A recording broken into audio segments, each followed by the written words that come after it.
Timer, begin. So you press Effect, Color Correction, and Exposure. Now I'm going to turn the effect off to begin with. If you look, this is a horrible clip.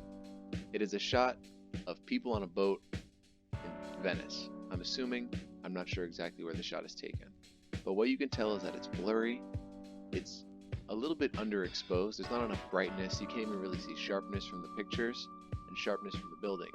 So what I'm going to immediately do is try and turn the exposure up. Now what exposure does, in photography, it's the amount of light coming into a lens, but in the exposure effect, it's accentuating specific lighter parts of the shot. So you'll see the clouds get brighter as I turn the exposure up. And we have to go back with that.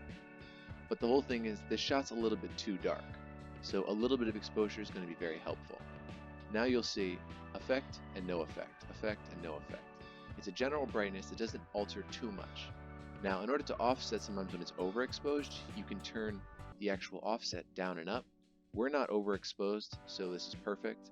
And then gamma correction is the actual amount of black and whites and grays in between. Gamma is a curve in photography that alters the amount of black and whites in a shot and also impacts the grays and sees how accentuated they are.